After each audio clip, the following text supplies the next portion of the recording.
Good morning. आज मेरा यहाँ लास्ट डे, ये लास्ट मॉर्निंग है यहाँ। बस अभी मैं नाश्ता वगैरह करके रेडी होके पहले क्लास में जाऊँगी और उसके बाद क्लास मीन्स मतलब अभी मैं तो जा रही हूँ, लेकिन ये 1-2 दिन और अटेंड करेंगे क्योंकि जो काम थोड़ा सा बहुत इन्होंने जिनका NGO है उन्होंने थोड़ा बहुत काम स्टार्ट कराया था, तो वो उसे ख़त्म करने के लिए उनको 2-4 दिन और बुला रहे हैं। तो मैं लास्ट थोड़ा सा टाइम अटेंड कर लूँगी। उसके बाद मुझे मार्केट जाना पड़ेगा क्योंकि मेरा लगेज बढ़ गया और एक बैग तो मैंने स्टिच करवाया था, लेकिन एक बैग मुझे और ख़रीदना पड़ेगा। और मुझे सबसे ज़्यादा टेंशन, मैं वैसे बहुत खुश हूँ कि मैं जा रही हूँ, लेकिन सबसे ज़्यादा टेंशन इस बात की है कि मैं इस लगेज को उठाऊँगी कैसे अकेले। मैं आते वक्त सिर्फ एक ट्रॉली बैग था और एक थोड़ा सा हैंड बैग था, उसी में इतनी परेशान हो गई थी क्योंकि मैं ना ज़्यादा वेट नहीं उठा सकती, हाथ बिल्कुल बेकार है। तो वही टेंशन हो रही। देखो बस भगवान साथ रहता तो कोई ना कोई सलूशन निकाल देता है। वैसे रेलवे स्टेशन पे इतनी प्रॉब्लम नहीं होती क्योंकि वहाँ तो खुली मिल जाती है, लेकिन बस स्टैंड पे दिक्कत होती है क्योंकि मैं यहाँ से बस से जाऊँगी, फिर वहाँ से ट्रेन से दिल्ली तक कोई प्रॉब्लम नहीं है, देन फिर बस से मुझे देहरादून जाना है। तब शायद देखते हैं वैसे अब क्या होता है। अब जाना तो है ही और सामान भी नहीं छोड़ सकती हैं, तो कुछ ना कुछ तो रास्ता ऊपर वाला निकालेगा। तो बस अभी मैं रेडी होती हूँ, फिर मार्केट जाती हूँ, बैग लेके आती हूँ, फिर मैं दोपहर 1-1:30 बजे तक यहाँ से निकल जाऊँगी। ट्रेन मेरी रात के 9 बजे की है, लेकिन मैं थोड़ा सेफ साइड जाके, यहाँ से 4-4.5 घंटे का रास्ता है बस से, तो मैं यहाँ से निकलूँगी। चाहे मैं मुझे वहाँ वेट करना पड़ जाए कोई प्रॉब्लम नहीं है, बट यहाँ से टाइम से निकलती हूँ। हकीकत मतलब अच्छे से हो गया पूरा टाइम, विश्वास नहीं हो रहा। बीच में तो वैसा हो गया था कब कटेगा, लेकिन भगवान की दया से पूरा टाइम निकल गया, अच्छे से निकल गया और आज मैं जाने के लिए बिल्कुल रेडी हूँ। आज से फिर वापसी की जर्नी स्टार्ट होती है। मिलते हैं फिर आपसे, पूरी आप लोग भी मेरे साथ पूरा रास्ते आप साथ में रहना और पहुँचे घर फिर जल्दी से। मैं गई क्लास में और क्लास में ली अटेंडेंस और उसके बाद मैं मार्केट गई थी क्योंकि लगेज ज़्यादा हो रहा था। ये बैग ख़रीद के लेके आई मैं क्योंकि लगेज ज़्यादा हो गया था, तो मुझे एक्स्ट्रा बैग ख़रीदना पड़ा अभी। और फिर मार्केट से आई तो क्लास में थी अभी बैठे, लेकिन आज क्लास में मेरे को मन नहीं लग रहा था क्योंकि मेरा ध्यान बिल्कुल जाने में था, बिल्कुल रेडी थी मैं जाने के लिए, लेकिन बस बैठी उन लोगों के साथ थोड़ी देर, सब लोग उदास थे।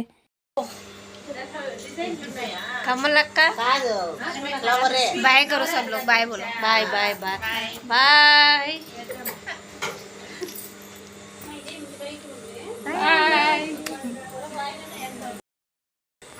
बाय रम्मा बाय जरीना जी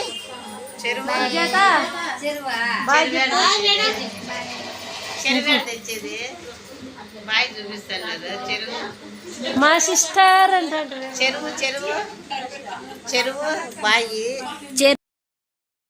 ये मेरा यहाँ का लास्ट खाना है और इसके बाद बस खाना खा के थोड़ी देर में निकल जाऊँगी। सामान मेरा सारा चला गया बाहर। बाय करती हूँ इस कमरे को, 2 महीने साथ दिया इसने।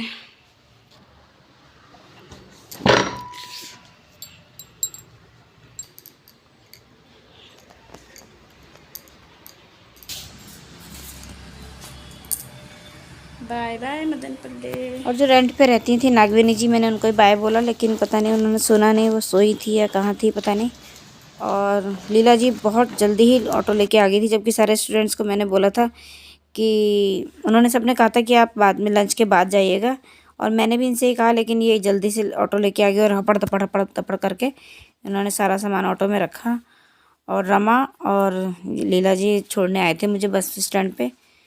मैंने इनसे स्पेशली कहा था कि मुझे बहुत अच्छी सी इलेक्ट्रिक या AC बस होती है उसमें जाना है, बट ऑर्डिनरी सी बस में इन्होंने बिठा दिया।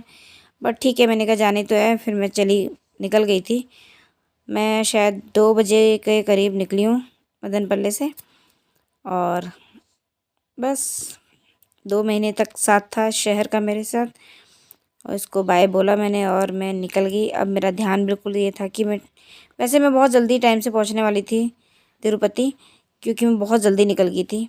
सब ने बोला था कि मैडम हम आ जाएंगे, आप तब जाइएगा, पर मुझे दुख भी हो रहा था कि मैं सबको दोबारा एक बार लास्ट बाय नहीं बोल पाई।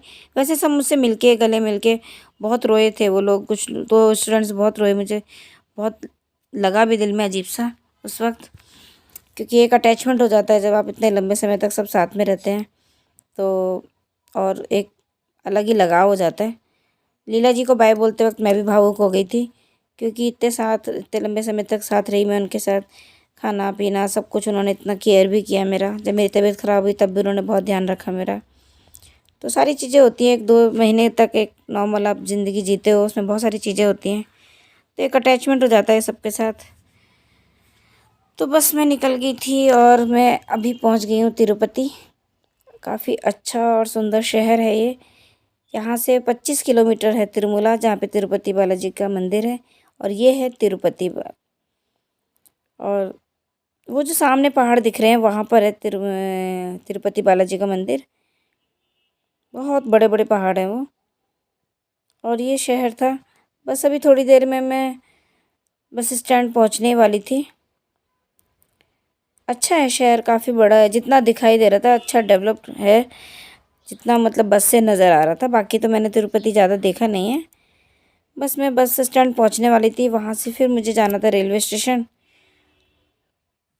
और बस स्टैंड पे जब मैं पहुंची तो फिर मुझे अंदर ही बस के पास ही मिल गया था ऑटो। फिर ड्राइवर ने मेरी हेल्प की सामान रखने में ऑटो में, और वहाँ से मैं ऑटो लेके, ये भी लक की बात है कि मुझे अंदर ही मिल गया था ऑटो, वरना मुझे सामान लेके बाहर तक आना पड़ता है। और ऑटो वाले भैया ने मुझे बिल्कुल गेट पे छोड़ा रेलवे स्टेशन की, कि मैम आप यहाँ से चले जाइए, अभी आपके ट्रेन में टाइम है, आप 1 नंबर पे वेट कीजिएगा। मतलब उसने मतलब इतनी हेल्प कर देते हैं लोग, अच्छा लगता है। तो बस मैं रेलवे स्टेशन पे आ गई थी, और ये 1 नंबर प्लेटफॉर्म है, इसी पर मैं बैठी काफ़ी देर, क्योंकि मैं अभी बज रहे थे 6, 5:30 या 6 का टाइम हो रहा था, और मेरी ट्रेन ने आना था 9 बजे। तो मुझे 3 घंटे वेट करना था, तो मैं यहीं बैठी रही कि अभी क्या ही, अभी उस नंबर जो नंबर डिक्लेयर भी नहीं हुआ था जहाँ पे मेरी ट्रेन आनी थी ना, तो मैंने कहा कोई फ़ायदा नहीं इधर उधर दौड़ भाग करके, भी मैं यहीं वेट करती हूँ। और जो कुली भैया था ना, वो भी बार बार आके मुझे पूछ रहा था कि मैडम, वो खुद ही चेक कर रहा था कि मेरी ट्रेन का मैंने उसे नाम बता दिया था, तो वो बार बार चेक करने के बाद आ रहा था, मैम अभी नहीं बताया। फिर मैंने चाय वगैरह ली, थोड़ी शाम का टाइम हो गया था, चाय पी और बस वेट करती रही। और 8:30 के करीब कुली मेरे पास आया कि मैम अब नंबर अनाउंस हो गया है, प्लेटफॉर्म नंबर, अब चलते हैं। तो फिर मैंने कहा बेचारे इतनी देर से मेरा वेट कर रहे थे, तो मैंने उन्हीं के साथ में गई। उन्होंने मेरे प्लेटफॉर्म नंबर शायद 5 था, उस पर मुझे बैठाया कि आप वेट करिए, जब ट्रेन आएगी मैं आपको ट्रेन के अंदर बैठा के सामान रख के तब जाऊँगा। मैंने कहा ठीक है। तो मैं काफ़ी देर, आधा घंटा करीब यहाँ भी वेट किया। ये भैया था, बहुत अच्छा था बेचारा। जब तक मुझे उसने, वो आसपास ही रहा कि मतलब मैं आपको ट्रेन में बैठा के ही जाऊंगा। तो वेट करती रही। अभी खाना वाना भी नहीं खाया था मैंने कि ट्रेन में बैठ के ही खाऊंगी। और ये मेरी ट्रेन आ गई थी। ये थी जम्मू तावी। काफ़ी लंबी ट्रेन थी ये, क्योंकि काफ़ी यहाँ से ही चलने वाली थी तिरुपति से, और ये पूरा जम्मू तक जाने वाली ट्रेन है। तो उसने मुझे मेरा सामान लेके, मेरे जो बोगी था, मेरा जो सीट थी, वहाँ तक उसने मेरे को सामान रखा, पहुँचाया बहुत अच्छे से।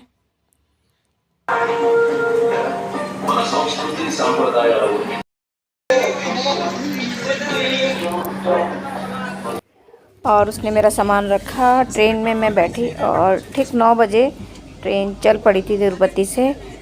और एक गहरी और ठंडी सांस ली मैंने कि अब मैं यहाँ से निकल गई हूँ। और बस तिरुपति को भी बोला बाय बाय तिरुपति, और बस अब चल दी थी। और फिर थोड़ी देर बाद मैंने फिर जो मैं खाना बना के लेके आई थी, सुबह ही बना दिया था मैंने, ताकि मैं ट्रेन में बैठ के कुछ खा लूँ। खाना वाना खाया और फिर टाइम काफ़ी हो गया था, तो मैंने थोड़ा अपना वही सीट पे अपना बिस्तर बिछाया। और ये थी सुबह, और ये सुबह थी नए साल की सुबह, और नए साल की पहली चाय ट्रेन में। वैसे नया साल हम फैमिली के साथ कितने अच्छे से मनाते हैं, बट इस बार मैं नए साल पर ट्रेन में थी और काफ़ी अजनबियों के साथ थी। लेकिन फिर भी वो अजनबी मेरे लिए इस समय बहुत ख़ास थे। और सच में जो मेरे साथ थे इस बार ट्रेन में, तो जो सामने वाली सीट पे थे और साइड में भी थे, वो दोनों ही बहुत अच्छे थे। बहुत अच्छा नेचर था उनका, बहुत अच्छी फैमिली थी कि मतलब इतना लंबा सफ़र काटना इजी हो गया था। तो बस रात कटी, सुबह दिन भी अब दोपहर का टाइम हो गया था। बातचीत करते करते, अच्छा ये सामने थे मेरे, बिल्कुल सीट के सामने बैठे थे परिवार। बहुत ही अच्छा नेचर था सबका, बहुत अच्छा नेचर। अगर साथ अच्छा हो सफ़र में तो सफ़र काटना इजी हो जाता है। और मेरे साथ जो थे उनका नेचर तो बहुत ही अच्छा था। जो अभी मैंने आपको दिखाया, जो बैठे थे सामने, वो करनाल हरियाणा से थे। बहुत अच्छे थे वो बिटिया थी और उसकी दादी और ताऊ जी थे साथ में। और ये जो है ये छत्तीसगढ़ रायपुर से थे ये लोग, साउथ इंडियन थे। और इतनी प्यारी थी ना ये बिटिया, बहुत प्यारा नेचर था इसका, इतनी जल्दी फ्रेंडली नेचर था और बहुत ही अच्छी दोस्ती हो गई थी और खूब बातें कर रही थी। और ये इसकी मम्मी है जो टीचर है, बहुत अच्छा नेचर था इनका, बहुत ही अच्छा। और बातें करते करते टाइम का पता ही नहीं चला। और इनको तो आप ये यूट्यूब पर डालोगे व्लॉग। और इनको यहाँ पे उतर गए थे लोग शाम के टाइम। और मुझे बड़ा दुख सा भी लग रहा था क्योंकि उनके साथ बहुत अच्छा टाइम जा रहा था। और उसको जब पता चला कि मेरा चैनल है, एक्चुअली में उसने बोला था कि मुझे ऐसा लग रहा है कि मैंने आपको कहीं देखा है। तो तब ऐसी बातों बातों में पता चला कि अच्छा आपका चैनल है। तब कह रही थी कि आप इसे यूट्यूब में डालोगे ना। इतना प्यारा नेचर था ना उसका, बहुत ही अच्छा नेचर था। खूब बात, मतलब सबसे उसकी इतनी अच्छी दोस्ती सी हो जा रही थी। कुछ बच्चे बहुत प्यारे होते हैं और बहुत फ्रैंकली नेचर होता है। और बस ये रात काटने के बाद भी हम लोग पहुँचे हैं। अब हम दिल्ली पहुँचने वाले थे, अभी दिल्ली तो नहीं है, शायद हम कहीं आगरा या ऐसी मथुरा के आसपास होंगी ट्रेन। और कोहरा देखिए आप ज़रा, इतना भयंकर कोहरा था कि मैं क्या बताऊँ। 3-3.5 घंटा लेट हुई है ट्रेन सिर्फ कोहरे की वजह से, क्योंकि कोहरा इतना ज़्यादा था कि ट्रेन बहुत ज़्यादा धीरे चल रही थी, बहुत ज़्यादा। 8 बजे ट्रेन ने पहुंचना था दिल्ली, जो पहुंची है 12 बजे। 9, 10, 11, 12, 4 घंटे लेट, बहुत लेट हुई है ट्रेन। अच्छा हुआ कि मेरी दिल्ली से ट्रेन नहीं थी देहरादून तक के लिए, वरना मेरी वो ट्रेन तो 100% छूट जाती। और इन लोगों को, ये जो है मेरे साथ के, इन्हें जाना था, इन्हें आगे जाना था, मुझसे आगे पहुँचना था, इन्हें अमृतसर उतरना था शायद। तो ये लोग और टेंशन में थे क्योंकि इनको और ज़्यादा लेट होने वाला था। क्योंकि अब लेट होने वाला था तो फिर हमने थोड़ा सा नाश्ता कर लिया था, ब्रेड पकौड़ा खा लिए थे, जो कि बहुत अच्छे नहीं थे, बस खा लिया। अब क्या करें, ट्रेन में जैसा मिलता है वैसे ही खाना पड़ता है। और 12 सवा 12 का टाइम था जब मैं पहुंची हूँ दिल्ली। और दिल्ली में भी एक भैया थे और वो थे शतरंज के खिलाड़ी, थे वो मैच के लिए आए थे। उन्होंने बेचारों ने इतनी हेल्प की मेरी सामान लाने में बाहर तक, क्योंकि यहाँ तो मुझे कोई कुली वगैरह भी नहीं मिला, पर उन्होंने हेल्प कर दी थी ऑटो तक। और फिर मैं निकली हूँ ऑटो से कश्मीरी गेट ISBT। तो अभी तो यहाँ पे कोहरा नहीं है काफ़ी, बिल्कुल, क्योंकि अब दोपहर का टाइम हो गया था तो काफ़ी दूर कोहरा छट गया है। पर ठंड काफ़ी थी। ठंड का ये हाल था कि मैं कुर्ती पहन के निकली थी मदनपल्ले से, उसके बाद हुड और उसके बाद जैकेट, अब कैप और शॉल पे भी आने वाली थी थोड़ी देर में। तो ठंड काफ़ी ज़्यादा थी और मैं पहुंची हूँ काफ़ी देर बाद ISBT। और यहाँ पे देख के मैं इतना हैरान हुई क्योंकि ऐसे सारी शॉप्स हट गई हैं, कोई भी शॉप नहीं है जैसे नाश्ते वगैरह की और चिप्स कुरकुरे पानी बॉटल वगैरह की शॉप्स थी, कोई नहीं थी यहाँ पे। तो बस मैं बस का वेट कर रही थी और उसके बाद मैं निकल गई थी देहरादून के लिए। और ये बस, अच्छी बस का वेट करते करते मुझे लेट हो रहा था, तो फिर इस बस में बैठी और बहुत बड़ी गलती की मैंने इस बस में बैठ के, क्योंकि इसने मेरा इतना दिमाग ख़राब किया। ये बिल्कुल लोकल बस की तरह चल रही थी। ये गाज़ियाबाद में मोहन नगर चौक है, वहाँ पे भी इतनी देर तक रुकी है, कम से कम आधा घंटा, जो आज तक कभी कोई बस वहाँ नहीं रुकी होगी इतनी देर। और फिर जब ये आगे आई, मेरठ क्रॉस करते करते ये ख़राब हो गई, तो उसकी वजह से मैं बहुत लेट पहुंची फिर घर। इतना इस बस ने मेरे को इरिटेट किया है, क्योंकि एक तो मेरा मन वैसे ऐसा हो रहा था कि मैं उड़ के घर पहुंच जाऊं, और इस बस की वजह से मुझे बहुत लेट हुआ। फिर मुजफ्फरनगर के बाद ये एक जगह रुकी थी खाने पीने के लिए। तो क्योंकि मैंने सुबह से कुछ भी नहीं खाया हुआ था, वही खाया था सुबह 8-9 बजे ब्रेड पकौड़ा, तो फिर मैंने यहाँ पर कॉफ़ी और ये सैंडविच लिए, क्योंकि मैंने सोचा कुछ खा लेती हूँ, पता नहीं रात कब तक पहुँचूँगी घर। 9-10 तो बज ही जाएगा, फिर खाना ही खा पाऊँगी रात को घर। बेटी भी कंटिन्यू फ़ोन कर रही थी, मम्मी कुछ खा लो, मम्मी कुछ खा लो, जिद कर रही थी, तो मैंने कहा कुछ ना कुछ खा लेती हूँ। और बस उसके बाद फिर नाश्ता किया और फिर निकल पड़े अपनी मंजिल की तरफ। और काफ़ी लंबा रास्ता तय किया। बस ऐसा लग रहा था कि घर से भी कंटिन्यू फ़ोन आ रहा था, कब आओगी, कब पहुँचोगी, कहाँ पहुँची हो, कहाँ पहुँची हो, करते करते। बट इस बस ने बहुत इरिटेट किया। मैं तो मतलब इतना पछता गई थी। मेरे साथ में एक लड़की बैठी थी, वो भी ऐसे ही बोल रही थी। मुझे इतनी हंसी आई इसकी बात पे, कह रही मैं छींक के बैठी थी क्या इस बस में, जिस बस ने मुझे इतना इरिटेट कर दिया है। अभी ये बस रुकी हुई थी रुड़की में, अननेसेसरी, मतलब इतनी इतनी देर तक ये रुक रही थी कि पता नहीं क्यों ही रुक रही थी। और फिर जैसे तैसे खैर मैं पहुंची देहरादून, अपने शहर। वहाँ तो बस जैसे देहरादून स्टार्ट हुआ तो अलग ही फीलिंग हो जाती है कि हाँ अपना शहर आ गया। दिल इतना खुश था मेरा कि मैं 2 महीने बाद अपने घर लौट रही थी और बहुत खुश थी अपने शहर को देख के, अपनी सड़कों को देख के कि आखिरकार मैं पहुंच गया। ऐसा एक टाइम ऐसा लगने लगा था कि कब मैं पहुंचूंगी भी कि नहीं पहुंचूंगी कभी अपने घर, ऐसी फीलिंग आती थी। कभी कभी टेंशन सा होता था। और रात का टाइम था, ठंड काफ़ी ज़्यादा थी। अभी मेरे को देखो आप, शॉल कैप पूरा पैक हो चुकी हूँ। ये कैप भी मैंने वहीं ख़रीदी थी और ये जैकेट भी मैंने ऑनलाइन मंगाई थी, हुड भी मैंने वहीं ख़रीदा था, क्योंकि मैं तो ये सोच के गई थी कि मैं बीच में आऊँगी एक बार। तो बस पहुँच गई थी मैं, पहुँचने वाली थी मैं घर।